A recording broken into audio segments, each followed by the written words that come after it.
Chapter 1. A Boy Named Barry. Barack Obama was born on August 4th, 1961, in Honolulu, Hawaii. His family called him Barry. He was just a little boy, but he had a big heart. His story starts on an island surrounded by the bright blue ocean. The beaches were warm, the sand was soft, and the palm trees danced in the wind. Hawaii was a beautiful place, but life for Barry was not always simple. Barry's parents were from very different worlds. His father, Barack Obama Sr., came from a small village in Kenya, Africa. He was smart and full of dreams. His mother, Ann Dunham, was a kind and curious woman from Kansas, USA. They met while studying at the University of Hawaii. It seemed like a love story, but life had other plans. When Barry was just 2 years old, his father left Hawaii. He went to study at Harvard University, far away in Massachusetts. After that, his father moved back to Kenya. Barry stayed with his mother. He didn't see his father much after that. Sometimes Barry wondered about him. Who was this man from so far away? What was Kenya like? Barry's mother worked hard to give him a good life. She believed in education and wanted Barry to learn as much as he could. "Barry," she would say, "if you study and work hard, you can do anything." She woke him up early every morning to help him with his homework. Sometimes Barry didn't like it. He just wanted to sleep. But deep down, he knew his mother wanted the best for him. Barry's grandparents also helped raise him. They were loving and kind. His grandfather, who he called Gramps, told him funny stories and took him on little adventures. His grandmother, Toot, worked at a bank and taught Barry the value of hard work. "Do your best, Barry," she would say with a smile. But even with all the love around him, Barry sometimes felt lonely. He looked different from most of the kids in his neighborhood. His skin was darker, and his curly hair stood out. People often asked him, "What are you?" This question confused him. He didn't know how to answer. Barry wanted to belong. He wanted to understand who he was. Sometimes he would sit quietly and think about his father. His mother gave him a picture of his father in a suit, standing tall and proud. Barry kept it close. He imagined what it would be like to talk to him. What stories would his father tell? Despite these feelings, Barry was a happy boy. He loved to laugh and play. He spent hours at the beach, swimming in the clear water and chasing crabs in the sand. He loved the way the waves crashed against the shore. It felt like they were singing to him. At school, Barry was smart, but sometimes distracted. He liked to read books more than do his homework. He loved stories about heroes who overcame challenges. He thought, maybe I can be like them someday. One day, Barry's father called. "I'm coming to visit," he said. Barry couldn't believe it. He was so excited. He ran to tell his mother. "He's really coming," Barry said with a big smile. When his father arrived, it was like meeting a stranger. Barack Obama Sr. was tall and serious. He spoke with a deep voice and had a strong accent. Barry was nervous at first, but soon they talked and laughed. His father told him about Kenya, the animals, the people, the culture. Barry listened closely, imagining the faraway land. One evening, his father sat down with him. "Barry," he said, "you must work hard and be honest. Always do what is right, even when it is hard." These words stayed with Barry for the rest of his life. But just as quickly as his father came, he was gone again. Barry watched him leave, feeling a mix of emotions. He was proud to have spent time with his father, but he also felt the pain of saying goodbye. He didn't know when or if he would see him again.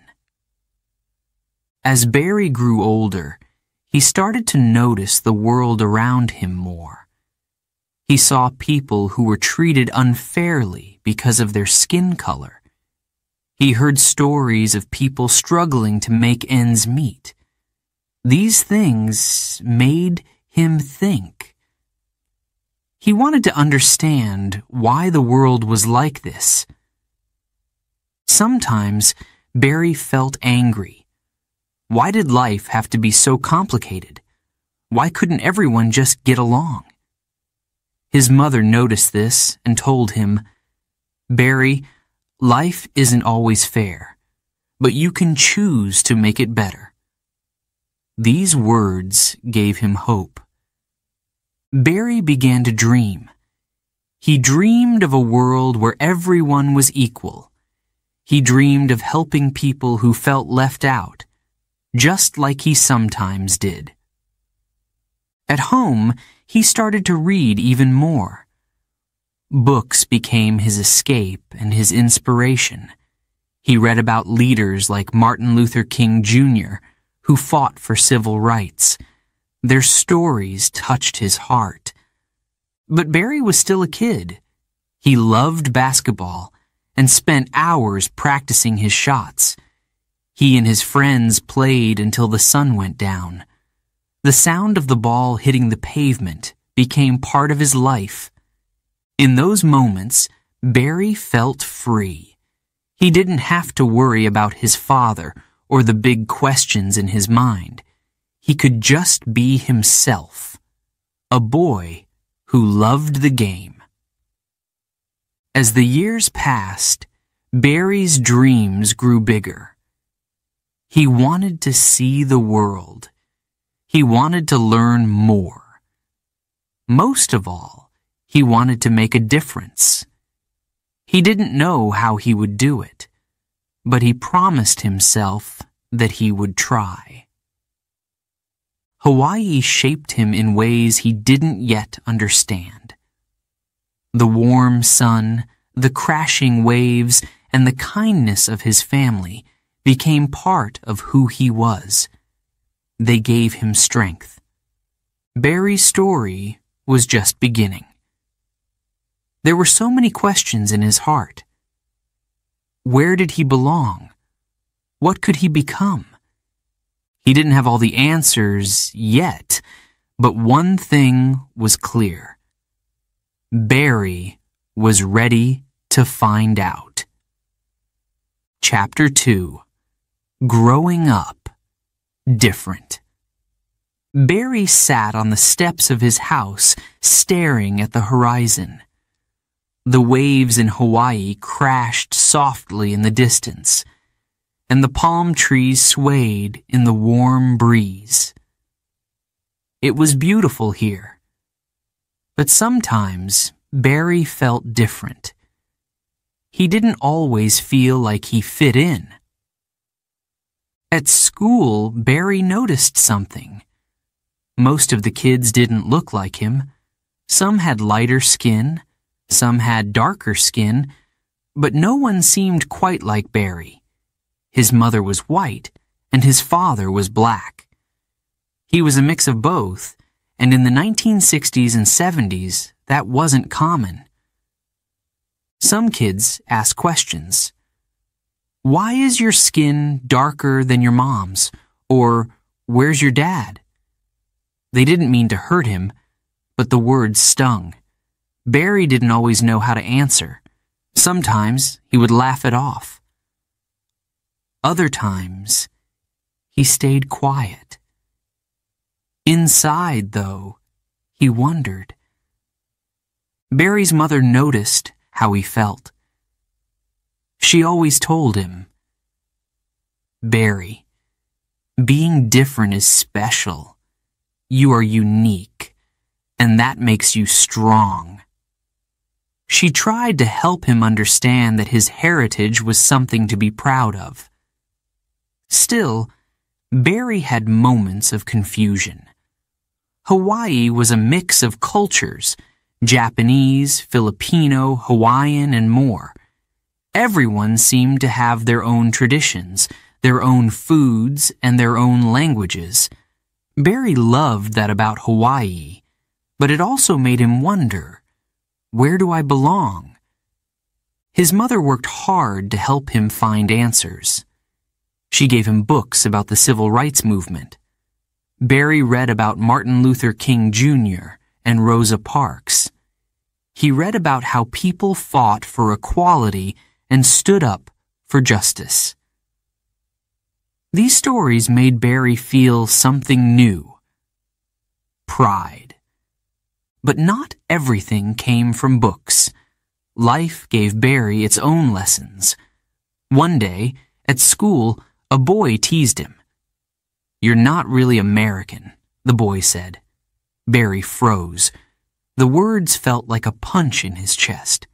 He wanted to yell, but instead, he clenched his fists and walked away. That evening, he told his grandfather, Gramps, what had happened. Gramps frowned. "People can be ignorant, Barry. They don't understand the world. But you can. Learn as much as you can, and one day you'll show them." Barry didn't forget those words. From then on, he tried to focus on what he could control: learning, growing, and dreaming.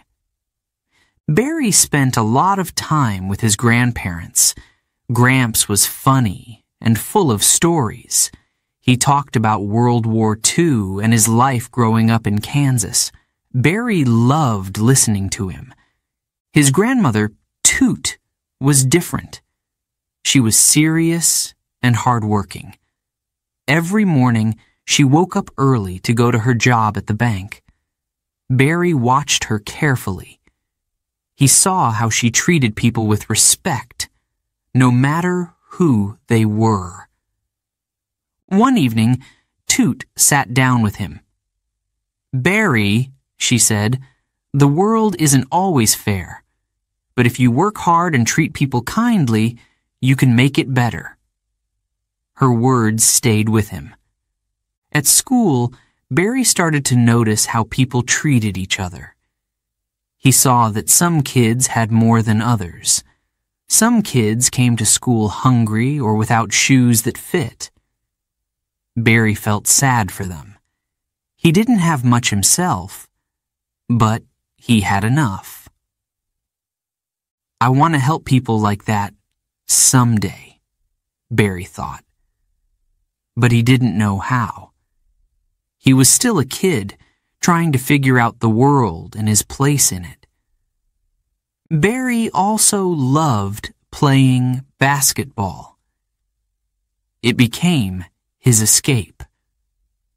On the court, it didn't matter what he looked like or where he came from. What mattered was his skill. He practiced for hours, dribbling the ball and shooting hoops. "Hey, Barry, pass the ball," his friends would shout. Barry would laugh and pass it perfectly. Basketball made him feel like he belonged. One day, after a game, a teammate said, "You're pretty good, Barry. You could play in college." Barry smiled.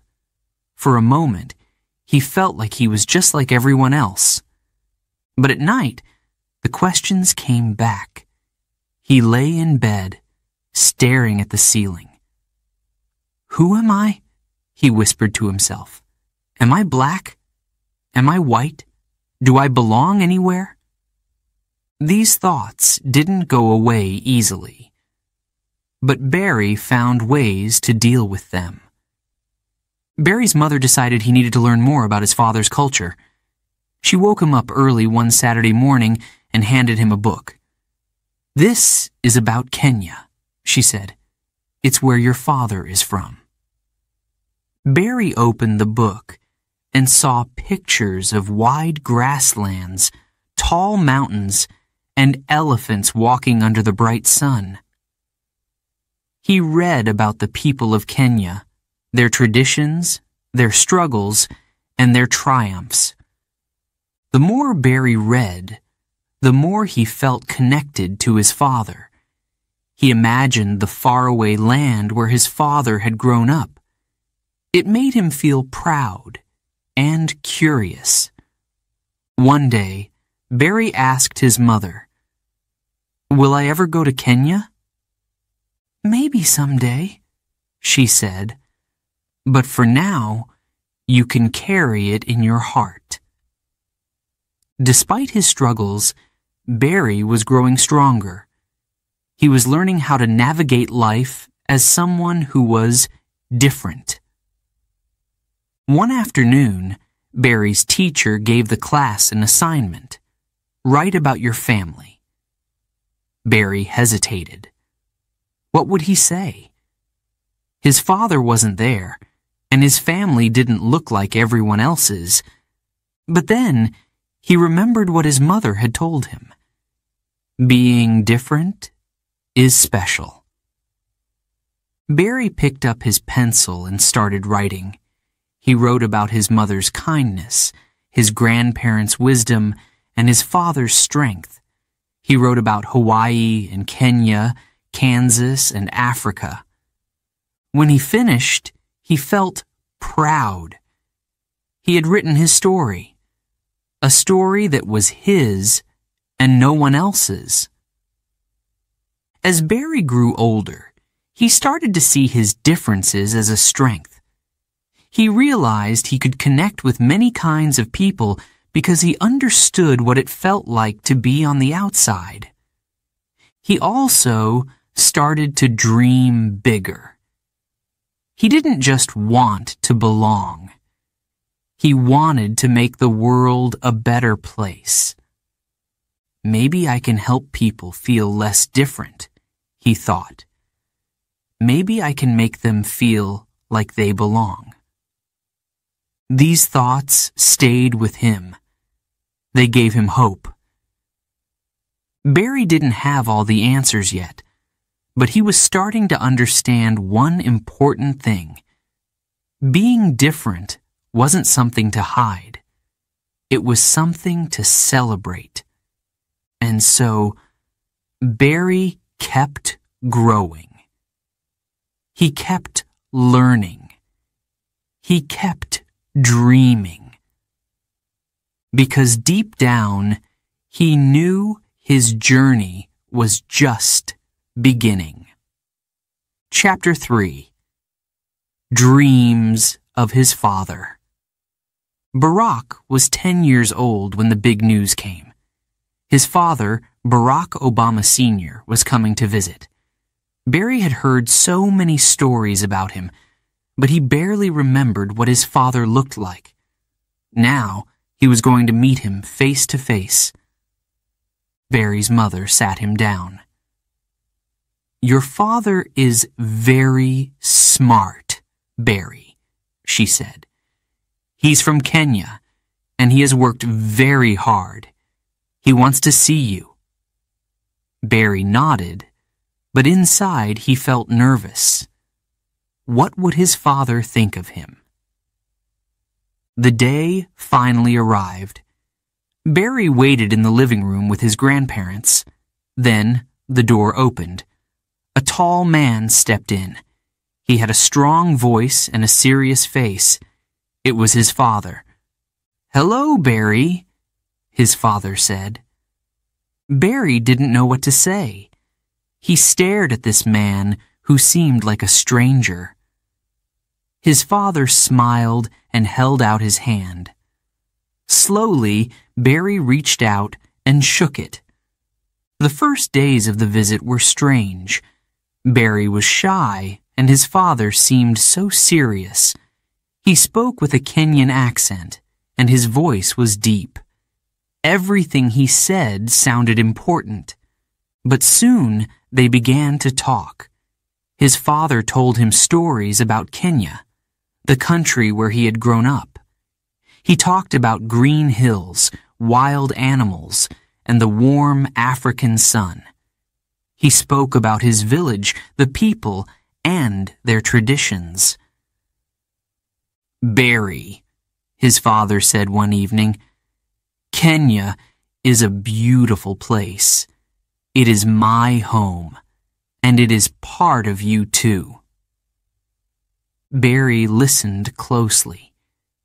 He could almost see the grasslands and hear the sounds of the jungle. He imagined himself there, running through the open fields. His father also talked about the struggles in Kenya. He explained how people fought for their independence from British rule. "We had to work hard for freedom," he said. "You must always value it." Barry didn't understand everything, but the stories stayed with him. His father's words were like seeds planted deep in his mind. One evening, his father decided to visit Barry's school. Barry was excited, but also nervous. He wasn't sure how his classmates would react. At the school, Barry's father gave a talk to the class. He spoke about Kenya and its history. He told them about how important education was. The students listened quietly. Some of them had never heard about a place like Kenya before. When the talk was over, Barry felt proud. His father was different from anyone else he knew. He was wise and full of big ideas. But Barry also noticed something else. His father could be strict. One day, when Barry wasn't doing his homework, his father frowned. "Barry," he said, "you must work hard. You have great potential, but you must use it. Do not waste your time." Barry looked down at his notebook. He didn't like being scolded, but he knew his father was right. The visit was short, just a few weeks, but for Barry, it felt like a lifetime. He was learning so much about his father, and in some ways, about himself. One day, his father sat down with him. "Barry," he said, "I want you to remember something. Be honest, be kind, and always do what is right, even if it is hard." These words were simple, but they made Barry think. He didn't understand their full meaning yet, but he knew they were important. As the visit came to an end, Barry felt a mix of emotions. He was happy to have spent time with his father, but he was also sad to see him leave. On the last day, Barry and his father stood by the door. His father looked down at him and smiled. "Barry," he said, "you will do great things one day. I believe in you." Barry's heart swelled with pride. He watched as his father walked away. He didn't cry, but he felt a deep ache in his chest. After his father left, life went back to normal. Barry returned to his routines: school, basketball, and days at the beach. But something had changed. Barry began to think more about who he was. He thought about Kenya, the place his father called home. He thought about the lessons his father had taught him. At night, he would sometimes look at the picture of his father in his suit. He would remember the deep voice and the powerful stories. As Barry grew older, he carried those memories with him. They were like a map, guiding him through life. When he felt lost, he thought about his father's words. Do what is right, even if it is hard. When he faced challenges, he remembered the struggles of the people in Kenya. If they could fight for freedom, he could fight for his dreams. His father's visit had been short, but it left a lasting mark on Barry. It gave him a connection to something bigger than himself. It gave him a sense of purpose. Years later, when Barry was a young man, he read a letter from his father. In the letter, his father wrote about the importance of helping others and standing up for justice. Barry felt tears in his eyes as he read the words. Even though they were far apart, his father's beliefs had become part of him. Barry decided to visit Kenya one day. He wanted to see the land his father had spoken about. He wanted to meet the family he had never known. When that day came, Barry stood on the soil of his father's homeland.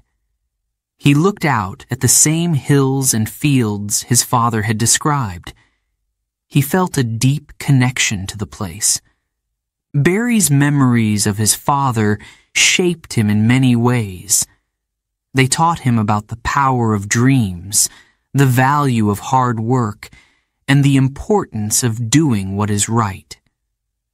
His father wasn't always there, but his lessons stayed with Barry forever. Now, as Barry stood on the path to his future, he carried those lessons with him. They were a part of who he was, a part of the man he would become. Chapter 4: A New World. College Life. Barack Obama stood at the airport, looking at the plane that would take him far from Hawaii. The warm beaches, the swaying palm trees, his mother and grandparents, all of it felt so far away already. But Barack knew it was time for something new. He was heading to California to begin college. He was ready, but also nervous. College was a new world. When Barack arrived at Occidental College in Los Angeles, he was amazed. The campus was big, and the city was buzzing with life. Everywhere he looked, there were new faces, people from different places, with different stories. He thought, how will I fit in here? In Hawaii, life had been familiar. Now, Barack was on his own. He had to figure out everything himself, his classes, his schedule, and even where to eat. At first, it was exciting, but soon, Barack felt lonely. Barack spent a lot of time reading. He carried books with him wherever he went. He read about history, politics, and civil rights. He read stories about people who had changed the world. These books filled his mind with questions. Why is the world so unfair? He wondered. Why do some people have so much, while others have so little? The more Barack read, the more he wanted to understand. He wanted to find answers, but they weren't easy to find. At college, Barack met students who were passionate about change. They talked about big ideas: justice, equality, and freedom. These conversations made Barack think even more. He started to join discussions and share his thoughts. But sometimes, Barack felt like he didn't belong. He was one of the few black students at the college. People often asked him questions like, "Where are you from?" or "What's it like being black?" These questions made him feel like an outsider. One night, Barack sat alone in his dorm room. The books on his desk were piled high. He stared at them, but couldn't focus. He thought about his father's words: "Do what is right, even if it is hard." He whispered to himself, "What is the right thing for me to do?" Barack didn't let his loneliness stop him. He started exploring Los Angeles. The city was full of energy. It was noisy, colorful, and alive. Barack loved walking through the streets and watching people. One day, he joined a group of students protesting for equality. They carried signs and chanted for change. For the first time, Barack felt like he was part of something bigger than himself. But there were still moments of doubt. "Am I doing enough?" he asked himself. He wanted to make a difference, but he didn't know how yet. After 2 years, Barack decided to leave Occidental College. He wanted something more. He wanted to challenge himself in a new way. He applied to Columbia University in New York City and was accepted. New York was different from anything Barack had ever known. The city was loud, fast, and full of ambition. Skyscrapers touched the clouds, and the streets never seemed to sleep. Barack moved into a small apartment. It was cold in the winter, and he didn't have much money, but he didn't mind. He spent his days in libraries, studying and thinking. At Columbia, Barack worked hard. He focused on political science and international relations. He wanted to understand how the world worked, how governments, economies, and societies connected. He wrote papers and read late into the night. He learned about leaders who had fought for justice, like Mahatma Gandhi and Nelson Mandela. Their stories inspired him. But college life wasn't just about studying. Barack also met new people. He talked with students from all over the world. Some had grown up in rich countries, others came from places of struggle. These conversations made Barack think deeply. He realized how big the world was and how small his place in it felt. "What can I do to help?" he wondered. One afternoon, Barack sat in the park near his apartment. The sun was setting and the city lights were starting to glow. He opened his notebook and began to write. He wrote about his father and the lessons he had taught him. He wrote about his mother and her belief in hard work and education. He wrote about Kenya, Hawaii, and now New York. Writing helped Barack organize his thoughts. It made him feel closer to the people and places that shaped him. But life in New York wasn't always easy. Barack often felt like he was carrying a heavy weight. He worried about his future. He didn't know exactly what he wanted to do after college. Should I become a lawyer? A teacher? A writer? He asked himself. Each idea felt exciting, but none felt quite right. One night, Barak looked out the window of his apartment. The city streets were quiet for once. He thought about his father's visit years ago. His father had spoken about responsibility, about using your talents to help others. That memory stayed with Barak. Maybe that's what I should do, he thought. Help others. As graduation approached, Barak felt a mix of emotions. He was proud of what he had achieved, but he also felt uncertain. The world outside college seemed so big and complicated, but Barak knew one thing. He wanted to make a difference. He didn't have all the answers yet, but he had hope. Looking back, Barak's time in college was a turning point. It wasn't always easy. There were times when he felt lost, lonely, or unsure. But through it all, he kept learning. He kept asking questions. He kept dreaming. College had given him more than just knowledge. It had given him a new perspective on the world and on himself. As Barak walked across the stage to receive his diploma, he smiled.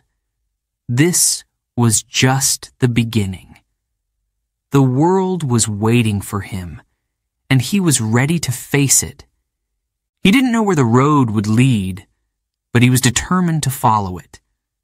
With hope in his heart and a deep desire to help others, Barak took his first steps into the future. Chapter 5. Chicago, a city in need. Barak stepped off the train in Chicago. The air felt colder than New York, and the city had a different energy. Tall buildings rose into the sky, but in many neighborhoods the streets felt quiet and empty. Barak had come here to make a difference. He didn't know exactly how, but he was ready to try. After college, Barak wanted to help people. He had read about justice, fairness, and equality. Now, he wanted to see what those words meant in real life. He took a job as a community organizer. The job didn't pay much, and he didn't know anyone in Chicago. But he believed this was the right place to start. Barak worked on the south side of Chicago, a part of the city where many families struggled. Years ago, factories had been the heart of the community. People had good jobs, and they could support their families. But now, many of those factories were closed. Without work, families faced hard times. Parents worried about paying rent or buying food. Schools didn't have enough money, and streets were full of potholes. People felt like no one cared about them. When Barak visited these neighborhoods, he saw the sadness in people's eyes. But he also saw something else: hope. Even though life was hard, the people hadn't given up. Barak's job was to listen. He sat in church basements, community centers, and living rooms, talking to people about their problems. At first, some people were suspicious. "Who is this young guy?" they asked. "What does he know about us?"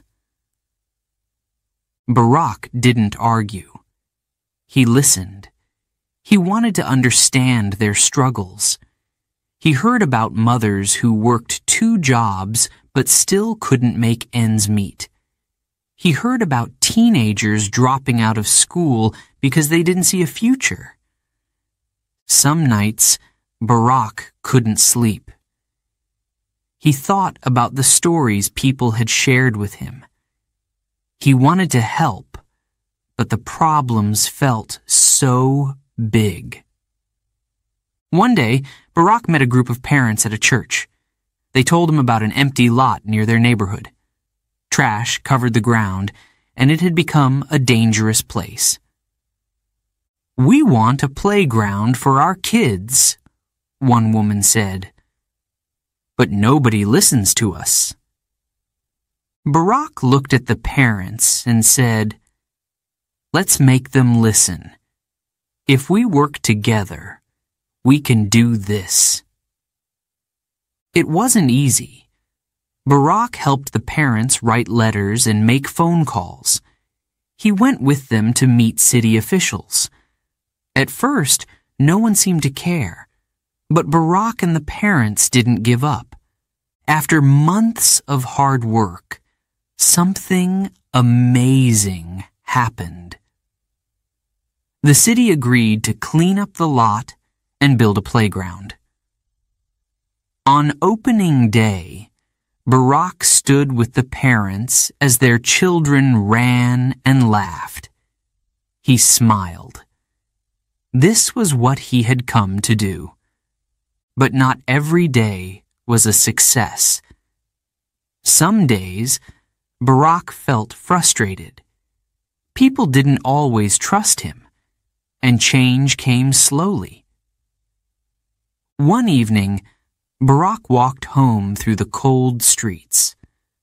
Snow fell softly, covering the ground. He felt tired and unsure. Am I really helping? He wondered. But then he remembered the faces of the children at the playground. He remembered the parents who had found their voices. Even small victories matter, he told himself. Barack also learned important lessons in Chicago. He learned that real change didn't come from one person. It came from people working together. He also learned to stay calm under pressure. One day, a community meeting grew heated. People argued loudly, blaming each other for the problems. Barack stood up and said, "We're all here because we care. Let's focus on what we can do together." Slowly, the room grew quiet. People began to listen to each other. Barack saw that bringing people together was one of the most powerful things he could do. Barack loved the people he worked with, but the job wasn't easy. He lived in a small apartment and didn't have much money. Sometimes he missed his family in Hawaii. On weekends, he would visit a coffee shop, order a cheap cup of coffee, and read. He read books about history, leadership, and change. These books gave him new ideas and kept his spirit strong. One day, a woman Barack worked with said, "You should go to law school, Barack. You have a talent for helping people. Imagine how much more you could do with a law degree." At first, Barack wasn't sure. Law school was a big decision. It meant leaving Chicago, the place where he had learned so much. But deep down, he knew the woman was right. If he wanted to make a bigger difference, he needed more tools. Before leaving Chicago, Barack reflected on his time there. He thought about the people he had met. The parents who fought for their children, the teenagers who dreamed of a better future, and the neighbors who came together to rebuild their communities. They had taught him more than any book ever could. They taught him the power of hope and action.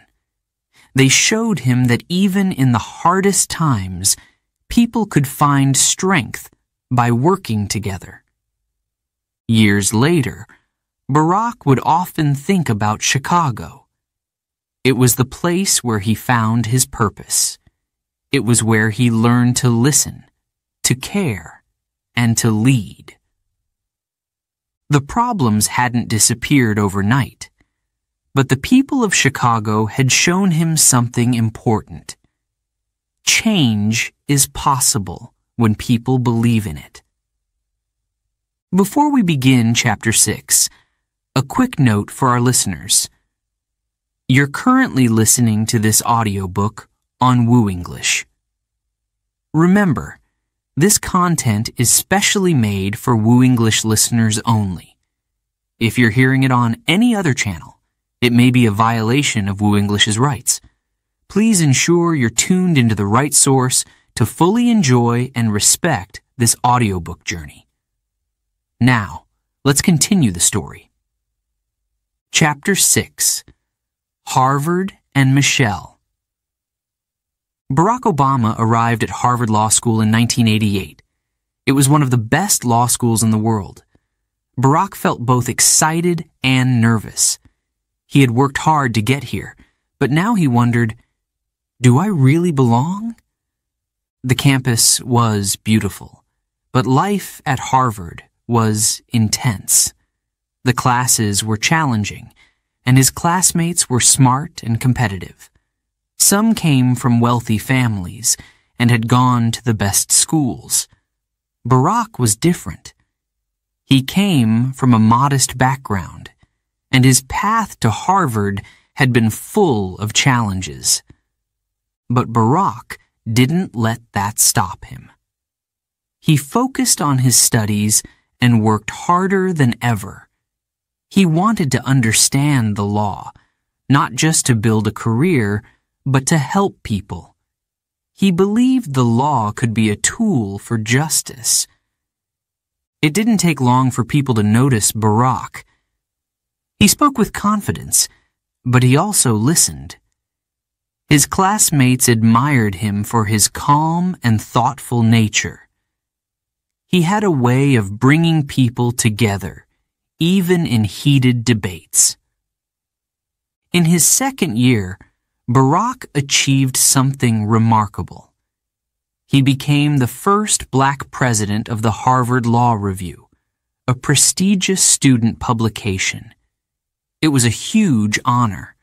People across the country noticed his achievement. But Barack stayed humble. He didn't let the attention distract him. Instead, he used the position to learn and grow. While Barack was busy at Harvard, another part of his life was about to change forever. One summer, he took an internship at a law firm in Chicago. It was there that he met Michelle Robinson. Michelle was already a lawyer at the firm. She was smart, confident, and driven. Like Barack, she cared deeply about helping others. When Michelle first met Barack, she wasn't sure what to think. He was charming, but also a little casual. He's just another law student, she thought. But as they spent more time together, Michelle began to see something special in Barack. He was passionate about making a difference. He cared about people and believed in a better future. Their first date was at an ice cream shop. They walked and talked for hours. Barack shared stories about his childhood in Hawaii and his time as a community organizer in Chicago. Michelle talked about her family and her journey to becoming a lawyer. They discovered they had a lot in common. Both had grown up in working-class families. Both knew what it was like to feel different. And both dreamed of a world where everyone had a fair chance. That summer, Barack and Michelle grew closer. They supported each other's goals and shared their hopes for the future. After the internship, Barack returned to Harvard to finish his studies. But his relationship with Michelle continued to grow. They talked often, sharing ideas and encouraging each other. Michelle admired Barack's kindness and determination. Barack admired Michelle's strength and intelligence. Together, they believed they could do great things. Barack's final year at Harvard was busy. He had exams, papers, and his responsibilities as president of the Harvard Law Review. But he kept thinking about Michelle. She was more than just a partner to him. She inspired him to be his best self. When things felt overwhelming, her support gave him strength. After graduating from Harvard, Barack had many opportunities. Big law firms wanted to hire him. He could have made a lot of money. But Barack chose a different path. He decided to return to Chicago to work for the people. Michelle was proud of his choice. She believed in his mission and stood by his side. Back in Chicago, Barack and Michelle began building their life together. Barack worked on civil rights cases and helped people who were treated unfairly. Michelle continued her work as a lawyer, but also supported community projects. They were a team. They encouraged each other to dream big, but stay grounded. One evening, after a long day of work, Barack took Michelle to a special place.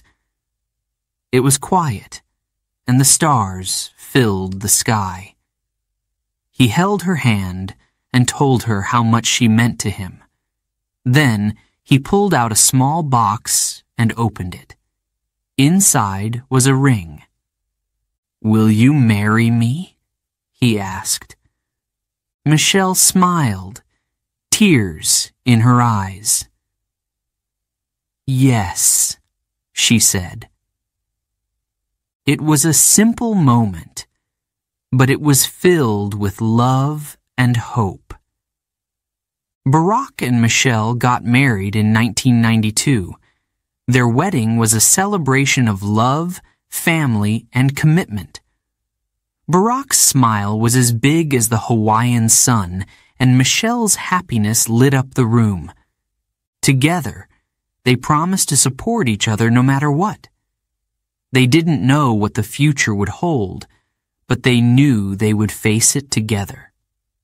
As Barack and Michelle started their life as a married couple, they faced challenges. Money was tight, and the work was demanding. But they never lost sight of their shared goal: to make a difference. Barack spent long hours helping communities and fighting for justice. Michelle worked on projects that helped young people succeed.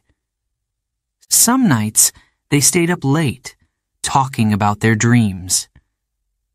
What if we could change the system? Barack wondered. Michelle nodded. We can. But it will take time. Their love and purpose guided them through the tough times. They leaned on each other when things got hard. They celebrated each other's successes, no matter how small. Michelle often reminded Barack to take care of himself. You can't help others if you're running on empty, she would say. Barack appreciated her wisdom.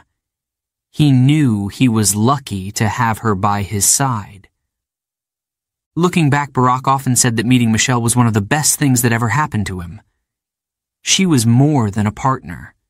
She was his anchor, his inspiration, and his equal. Together, they were stronger. Their love wasn't just about them. It was about the future they wanted to build, not just for themselves, but for others. Barack's time at Harvard and his relationship with Michelle shaped the person he was becoming. Harvard had taught him about leadership and the law. Michelle had taught him about love, balance, and the power of partnership. These lessons would guide him in the years to come. They would prepare him for the challenges he would face. But for now, Barack and Michelle were focused on one thing: building a life full of purpose, love, and hope. Chapter 7. Entering Politics. Barack Obama looked out at the crowd.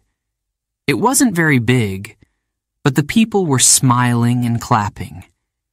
He had just announced that he was running for the Illinois State Senate. It was his first step into politics, and it felt like the beginning of something big. But not everyone believed in him. Some people said, "He's too young." Others said, "He's not experienced enough." Barack heard their doubts, but he didn't let them stop him. Deep down, he believed he could make a difference. Barack's campaign was simple. He didn't have a lot of money or a fancy office. He worked from a small room with just a desk and a phone. Volunteers helped him knock on doors and talk to people in the community. He walked through neighborhoods, shaking hands and listening to people's stories. Many families were struggling. They worried about jobs, schools, and safety. Barack listened carefully. He wanted to understand their problems so he could fight for them. Change doesn't happen overnight, Barack told them, but together we can make things better. Barack's first campaign wasn't easy. Sometimes he felt tired and frustrated. Late at night, he would sit at home with Michelle, talking about his dreams. "What if I don't win?" he asked her. Michelle smiled. "Even if you lose, you're planting seeds," she said. "People will see who you are and what you stand for. That's what matters." Her words gave Barack strength. He got up every morning and kept going, even when things were hard. On election day, Barack felt nervous. He had worked so hard, but now it was out of his hands. He waited as the votes were counted. When the results came in, Barack's heart sank. He had lost. It was a tough moment. He felt like he had let people down. But instead of giving up, Barack looked at the loss as a lesson. He thought about what he could do better next time. Barack didn't give up. He spent the next few years staying active in the community. He worked on projects to help families and improve education. He built strong connections with people. The next time Barack ran for office, he was more prepared. He had learned from his mistakes, and now more people knew and trusted him. This time, the outcome was different. Barack won. He became a state senator in Illinois. It was the first step on a long journey. As a state senator, Barack focused on helping working families. He fought for better schools, health care, and jobs. But politics wasn't always smooth. Sometimes people disagreed with his ideas. Other times, progress was slow. Barack learned to be patient. He realized that big changes took time. One day, a colleague told him, "You have a gift, Barack. You bring people together." Barack smiled. He knew that listening and finding common ground were some of his greatest strengths. Barack's work as a state senator made people notice him. His ideas were fresh and his passion was clear. He didn't just talk about problems, he worked hard to solve them. Over time, more and more people began to believe in him.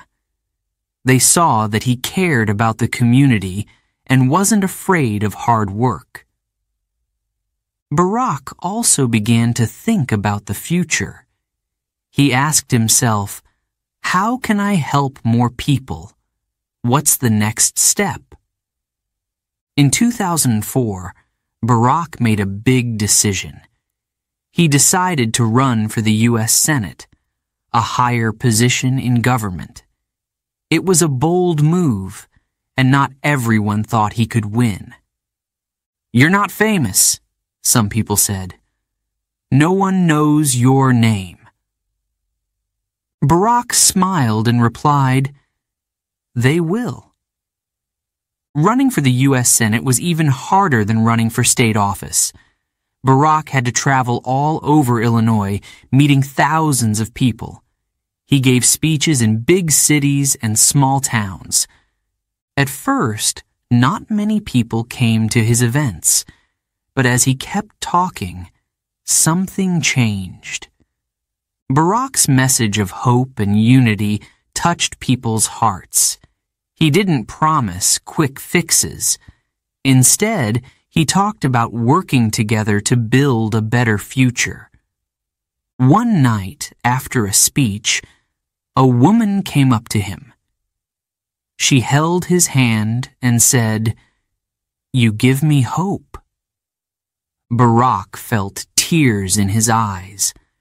Moments like this reminded him why he was running. Barack's campaign wasn't just about him. It was about the people. His team worked tirelessly, knocking on doors, making calls, and spreading his message. Michelle was by his side every step of the way. She believed in him, even when things got tough. "Keep going," she told him. "You're making a difference." In November 2004, the election results came in. Barack had won. He was now a U.S. Senator. That night, as he stood in front of a cheering crowd, Barack felt overwhelmed. He thought about all the people who had helped him along the way. He thought about the struggles and the victories. "This is just the beginning," he said. As a U.S. Senator, Barack continued to fight for the issues he cared about. He worked on health care, education, and policies to help struggling families. He also gained more attention. People across the country began to notice his leadership and vision. In 2004, he gave a speech at the Democratic National Convention, a major political event. His speech was about hope and unity. "We are not a collection of red states and blue states," he said. "We are the United States of America." The speech inspired millions of people. Some began to wonder, could Barack one day run for president? Barack's journey into politics was not easy. He faced doubts, failures, and long days of hard work. But he never gave up. He believed in the power of hope. He believed in the strength of people working together. Step by step, he climbed higher. And he knew that the best was yet to come. Chapter 8: The Audacity of Hope. Barack Obama stood behind the curtain. He could hear the noise of the crowd waiting for him. It was 2004, and he was about to give the most important speech of his life. He felt nervous, but he also felt ready. He had a message to share, a message about hope, unity, and a better future. He took a deep breath. Then he stepped onto the stage. Thousands of faces looked up at him, and the room fell silent. The lights were bright, and the cameras pointed at him. People across the country were watching. Barack began to speak. His voice was calm, but strong. In his speech, Barack talked about hope. Not just hope for one person, but hope for everyone, for a better America. He spoke about families struggling to pay bills. He spoke about children who dreamed of going to college, but didn't know if they could afford it. He said, "Hope is the belief that something better is waiting for us. If we work for it, if we fight for it, if we believe in it." Barack's words touched people's hearts. He told them that America was not just a country of red states or blue states. It was not just rich or poor. It was one nation. He said, "We are the United States of America." The crowd erupted in applause. People cheered. Some even had tears in their eyes. At home, families watched his speech on television. People who didn't even know his name began to ask, "Who is this man?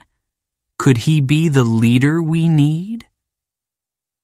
After the speech, Barack became famous across the country. Newspapers wrote about him. People talked about him in their homes, at work, and in schools. They liked his message. It felt fresh. It felt honest. Barack's speech was more than just words. It gave people something they needed: hope. Back in Washington, Barack continued working as a U.S. Senator. He traveled across the country, meeting families, workers, and community leaders. He listened to their problems. He tried to find solutions. He worked to improve health care, education, and jobs. But politics wasn't easy. Sometimes people argued and refused to work together. Barack didn't let this stop him. He remembered what he had said in his speech. "We must stand together. We are stronger when we are united." Over time, people began asking him a question. "Will you run for president?" At first, Barack wasn't sure. Running for president was a big challenge. It would take hard work, time, and energy. People would try to bring him down. He would be away from Michelle and their two daughters, Malia and Sasha, for long periods of time. One evening, Barack sat with Michelle. They talked about the future. "Do you think I should do this?" he asked her. Michelle looked at him. She knew how much he cared about helping people. "If you believe this is the right thing to do," she said, "then you should try. But remember, this isn't just about us. It's about the people who need you."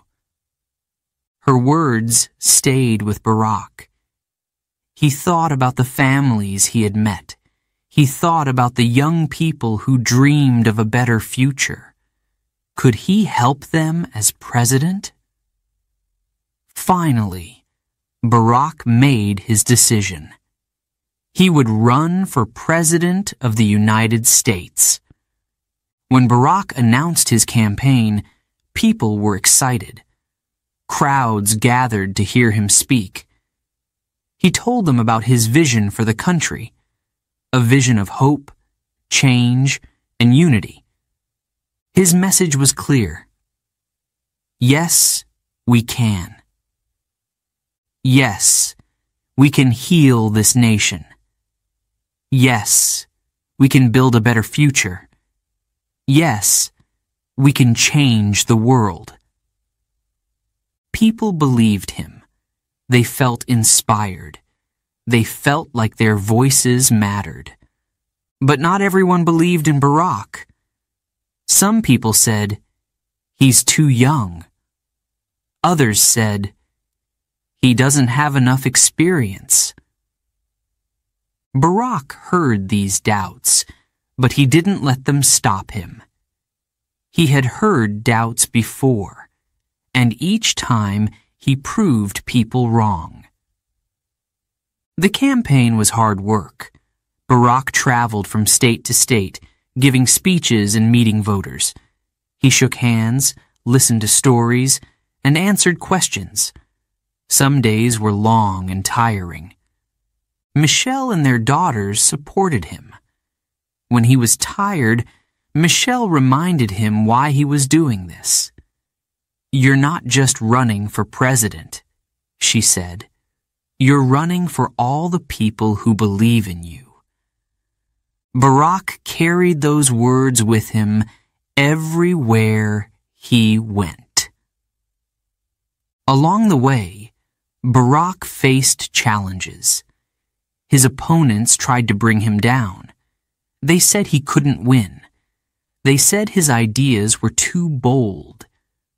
But Barack stayed calm. He stayed focused. He kept talking about hope. One day, at a rally, a young girl stood up and asked, "Can things really get better?" Barack looked at her and smiled. "Yes, they can," he said. "Change is hard, but if we work together, if we believe in each other, we can make things better." The crowd cheered. People felt like they were part of something important. As the campaign continued, more people began to believe in Barack's message. His speeches inspired millions. People who had never voted before stood in line for hours to hear him speak. One supporter said, "Barack makes me believe that anything is possible." Barack's journey had come a long way. From a small apartment in Chicago to the steps of the U.S. Senate, he had always believed in hope. Now he was asking the country to believe in it too. But the road was not over yet. Winning the election would be hard. There would be challenges ahead. Still, Barack remained hopeful. He remembered the words of his father.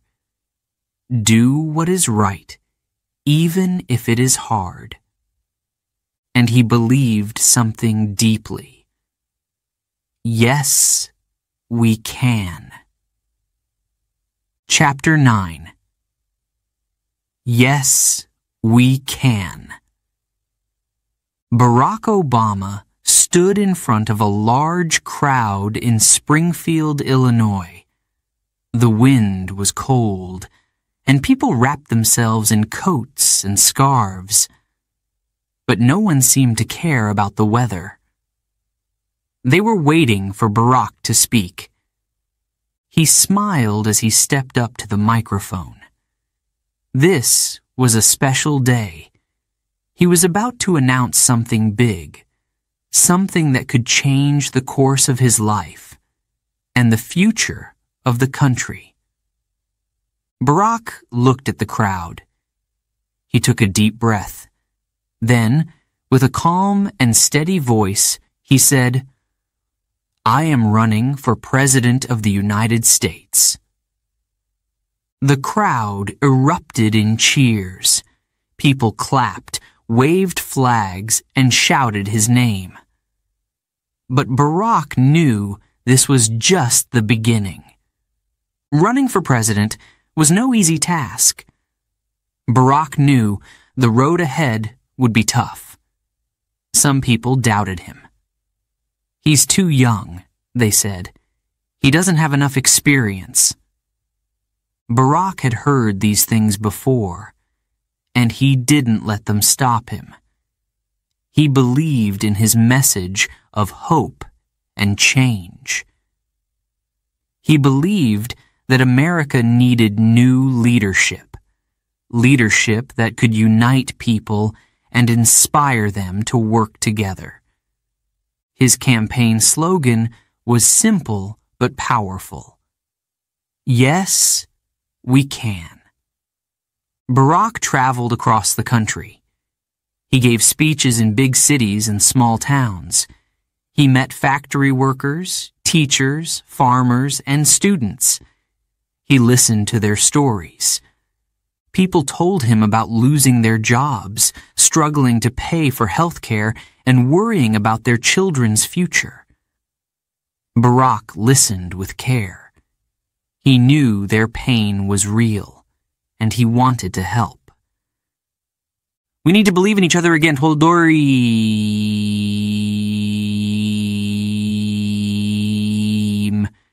We need to believe that together we can build a better future. Yes, we can. His words gave people hope. The campaign was exhausting. Barack spent long days on the road. He gave speech after speech, shaking hands and answering questions. At night, he barely slept. But he wasn't alone. His wife, Michelle, was by his side. She believed in him and his mission. "You're doing this for the people," she reminded him. "They need your voice. They need your hope." Her words kept Barack going, even when the days felt endless. The competition was fierce. Barack wasn't the only one running for president. His main opponent was a powerful and well-known politician. Many people thought Barack didn't stand a chance. But Barack refused to give up. He believed in his message, and he believed in the people. One day, at a rally, a young woman stood up and asked, "Why should we believe in you? What makes you different?" Barack looked at her. The room grew quiet as everyone waited for his answer. He said, "Because I believe in you. I believe in the power of ordinary people to do extraordinary things. If we work together, we can bring real change. Yes, we can." The crowd cheered. Barack's words made them feel strong and hopeful. As the campaign continued, Barack's message spread. People from all walks of life joined his movement. Some were young and voting for the first time. Others had felt forgotten by politics for years. Barack's campaign wasn't just about him. It was about the people. "We are not running just to win," Barack told his team. "We are running to bring hope to people who need it most." The media paid close attention to Barack's campaign. Some reporters praised him, saying he was a new kind of leader. Others were more critical. They said he was dreaming too big. Barack didn't let the criticism bother him. He stayed focused on his goals. He kept meeting people, shaking hands, and sharing his vision. At one event, a man approached him with tears in his eyes. "My son joined your campaign," the man said. "You've given him something to believe in.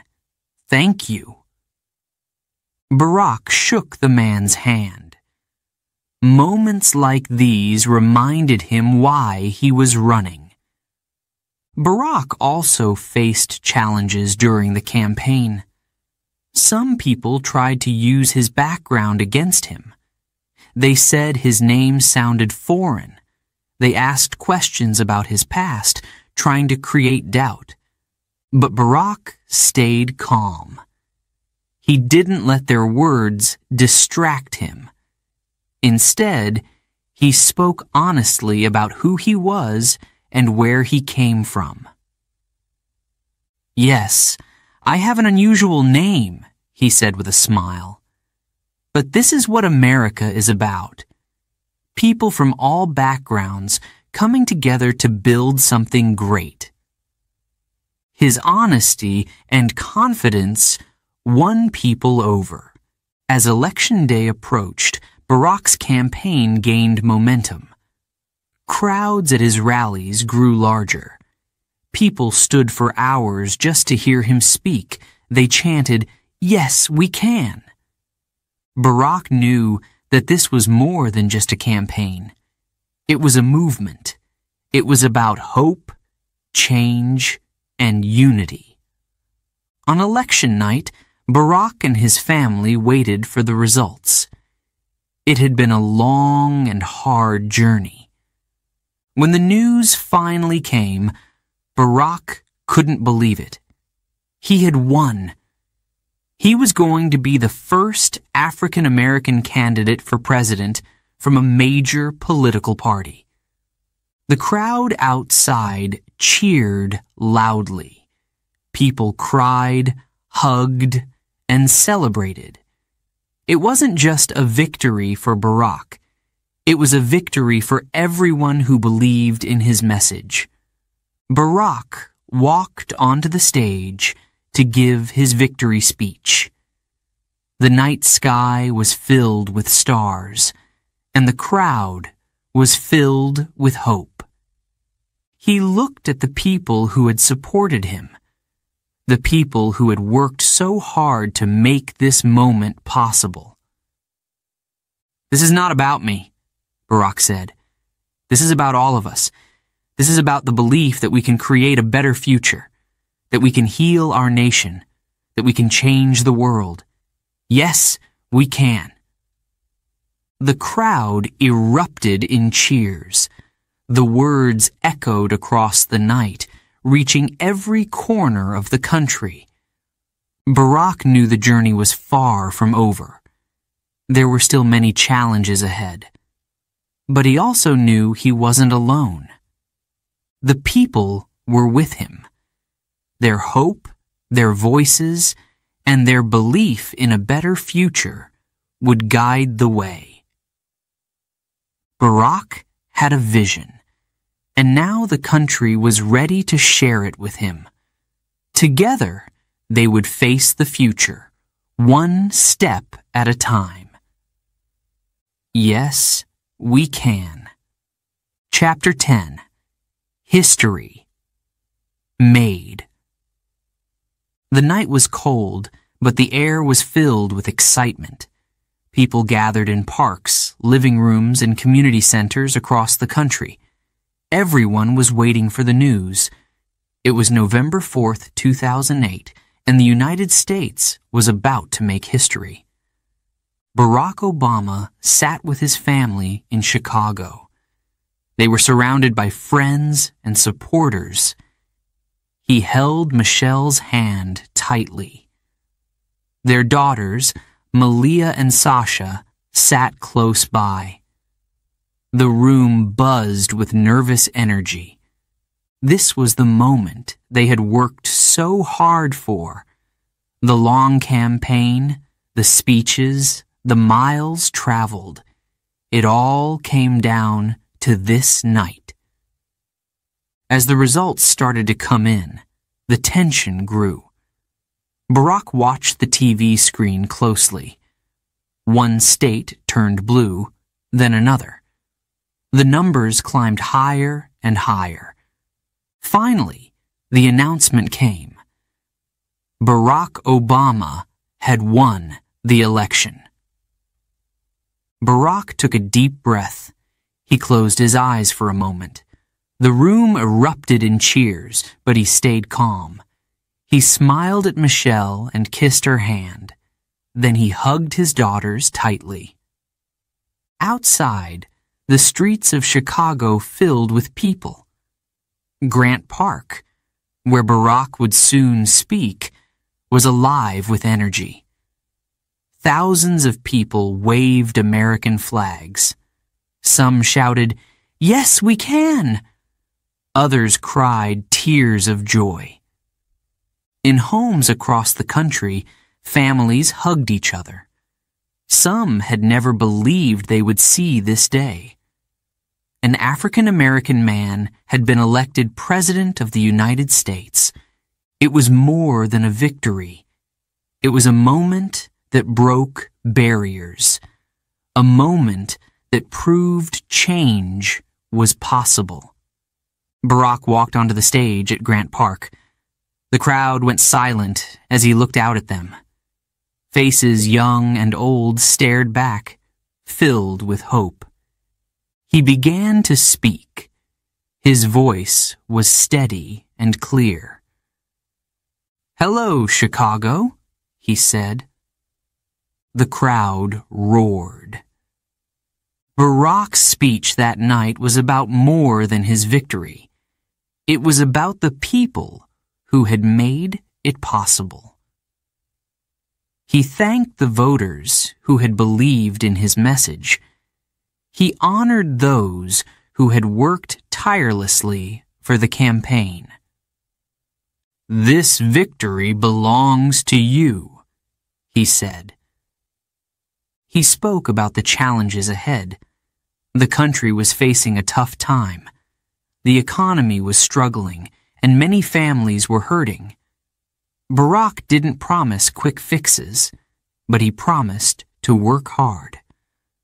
"The road will be long," he said, "but I have never been more hopeful that we will get there. Yes, we can." The crowd cheered. His words inspired them. As he spoke, Barack also remembered the past. He thought about the people who had fought for civil rights. People like Martin Luther King Jr. and Rosa Parks. They had faced danger, hatred, and injustice. But they had never given up. Barack knew he was standing on their shoulders. Their sacrifices had made his journey possible. "This is your victory," he said, speaking to everyone who had fought for equality. "This is your moment." Around the world, people celebrated. In Africa, crowds gathered to watch the news. In Europe, leaders congratulated Barack. In Asia, people stayed up late to see history being made. For many, Barack's election wasn't just about America. It was about hope for the world. In his speech, Barack also spoke about unity. He reminded everyone that this was not just a victory for one group of people. "I will be the president for all Americans," he said. "Whether you voted for me or not, I will listen to you. I will fight for you." His words showed his deep belief in bringing people together. Back in Hawaii, Barack's grandmother would have been proud. She had passed away just days before the election, but her lessons and love were with him that night. Barack thought about her and his mother. He thought about his father's words and the dreams of his family in Kenya. He carried all of them with him as he spoke. That night, millions of people cried tears of joy. Some had waited their whole lives for a moment like this. Parents told their children, This is proof that you can be anything you want to be. Barack's election gave people hope. It showed that America was changing, growing, and moving forward. But Barack knew the work was just beginning. The campaign had been hard, but being president would be even harder. He would face challenges every day. Still, he believed in the message that had brought him here. Yes, we can, he thought. We can face whatever comes next. The next morning, the headlines were clear. Barack Obama had made history. His photo was everywhere, on newspapers, TV screens, and websites. But Barack didn't think about fame. He thought about the promise he had made to the American people.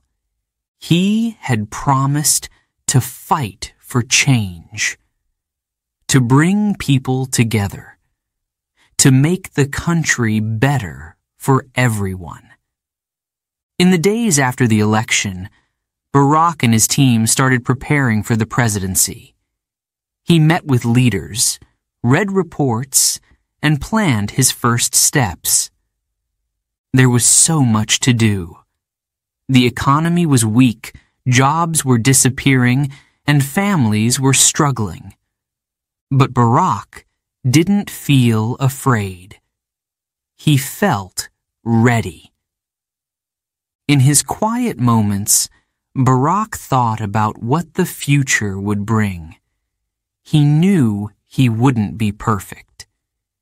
He knew he would face criticism and tough decisions. But he also knew he would work as hard as he could. Being president isn't about me, he told Michelle one evening. It's about the people. It's about the country. Michelle nodded. She had always believed in him. She knew he would give everything he had to the job. On the day of his inauguration, Barack stood on the steps of the U.S. Capitol. The sky was clear, and the crowd stretched as far as the eye could see. As he placed his hand on the Bible, he thought about the journey that had brought him here. From a little boy in Hawaii to the highest office in the land. He made his oath with a steady voice, and when he finished, the crowd erupted in cheers.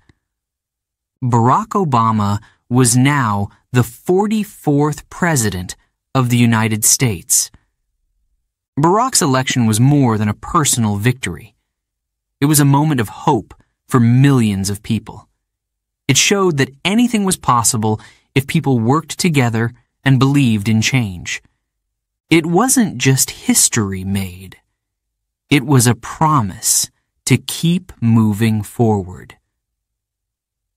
Yes, we can. Chapter 11. The Challenges of Leadership. Barack Obama sat at his desk in the Oval Office. The room was quiet, but his mind was busy. He was now the President of the United States, and the country was facing serious problems. The economy was in trouble. Millions of people had lost their jobs. Families were losing their homes. Businesses were closing. Barack knew he had to act quickly. At the same time, wars in Iraq and Afghanistan continued. Soldiers were far from home, and many Americans were tired of the fighting. Barack also wanted to bring big changes. He wanted to improve healthcare, create more jobs, and work for peace. But being president wasn't easy. Every decision he made was questioned.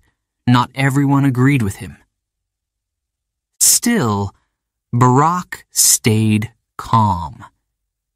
He believed in the people. And he believed in hope. One of the first challenges Barack faced was the economic crisis. People called it the Great Recession. Banks were failing, and many Americans were scared. Barack worked with his team to create a plan. He wanted to save jobs and help families who were struggling. The government gave money to businesses to keep them open. This decision wasn't popular with everyone. Some people said, "Why are we helping big companies?" Others said, "It's too much money." Barack listened to their concerns, but he believed it was the right thing to do. "If we don't act now," he said, "the situation will get worse." Over time, the economy began to recover. It wasn't perfect, and it took years, but Barack's actions helped millions of people keep their jobs. Another major goal for Barack was health care. For years, many Americans couldn't afford to see a doctor or buy medicine. Barack wanted to change that. He worked on a new law called the Affordable Care Act. People called it Obamacare. The goal was to make health care available to everyone. But this wasn't easy. Some politicians fought against the plan. They argued about costs and rules. The debates were long and intense. Barack spent months meeting with lawmakers and explaining his vision. He stayed calm, even when others shouted or criticized him. In 2010, the Affordable Care Act became law. It wasn't perfect, and there were still challenges, but it helped millions of Americans get health insurance for the first time. Barack knew it wasn't easy, but he believed it was worth the fight. "Healthcare is a right, not a privilege," he said.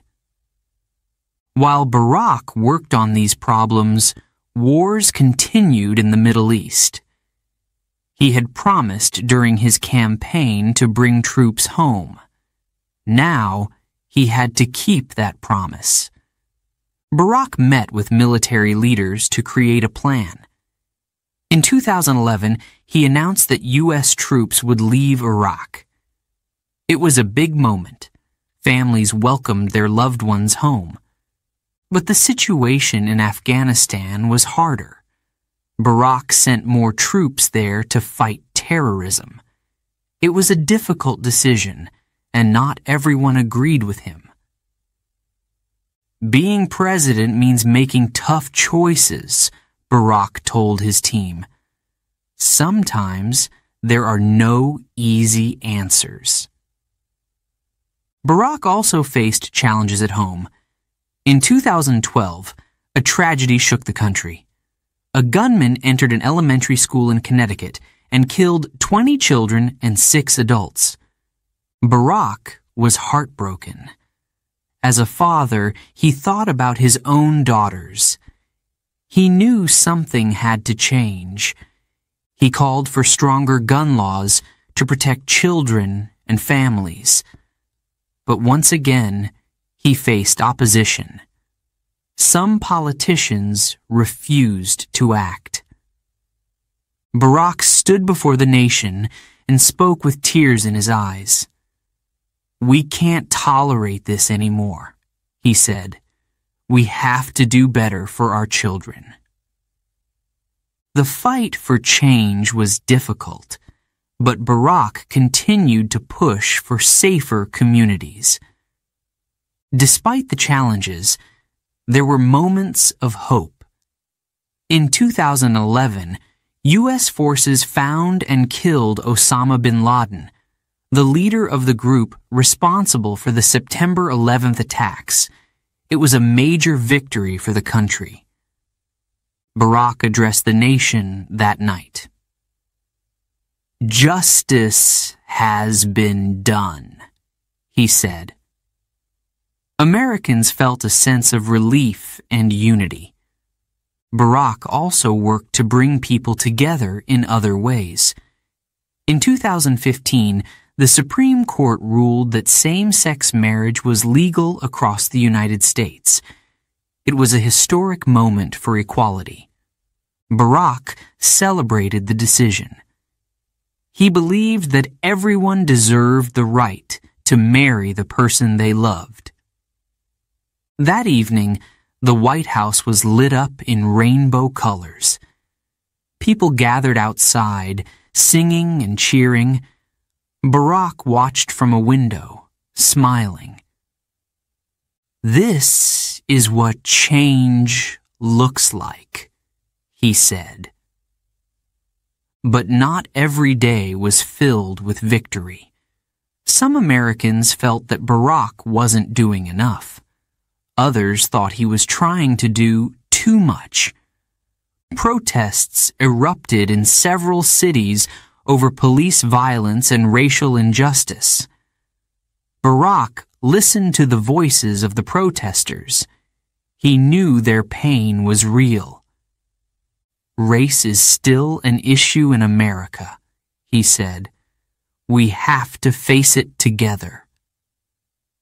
Barack met with community leaders, police officers, and activists. He encouraged them to find solutions. "It won't happen overnight," he said, "but we must keep working." Throughout his presidency, Barack faced criticism. People questioned his decisions and even his background. Some spread false rumors about him. Barack stayed focused. He didn't let the negativity distract him. "Being president isn't about being liked," he said. "It's about doing what's right." Through all the challenges, Barack found strength in his family. Michelle was his rock. She supported him, encouraged him, and reminded him to stay grounded. Their daughters, Malia and Sasha, brought joy to the White House. Barack loved spending time with them, even if it was just a quick dinner or a game of basketball. "They keep me balanced," he said. As his presidency continued, Barack never lost sight of his vision. He believed in the power of hope and unity. He believed that people working together could overcome any challenge. Some days were harder than others. But Barack never gave up. He reminded himself of the words that had guided his journey. Yes, we can. By the end of his presidency, Barack had faced wars, economic troubles, and national tragedies. He had also achieved major victories for healthcare, equality, and justice. Looking back, he said, "Leadership isn't about avoiding challenges. It's about facing them with courage and hope." Chapter 12. A Legacy of Hope. On January 20th, 2017, Barack Obama walked out of the White House as president for the last time. He turned to wave at the crowd gathered to see him off. For 8 years, he had served as the leader of the United States. Now, it was time to pass the torch. The journey from Hawaii to the White House had been incredible. Barack had faced challenges, doubts, and setbacks, but he had also inspired millions of people. He had shown them that hope could lead to change. As Barack left the White House, he felt a mix of emotions. He was proud of what he had accomplished, but knew there was still work to do. His time as president had ended, but his mission to inspire hope was far from over. Barack's story began on a small island in Hawaii. As a boy, he dreamed of doing something meaningful. He didn't know exactly what, but he believed in the power of education, kindness, and hard work.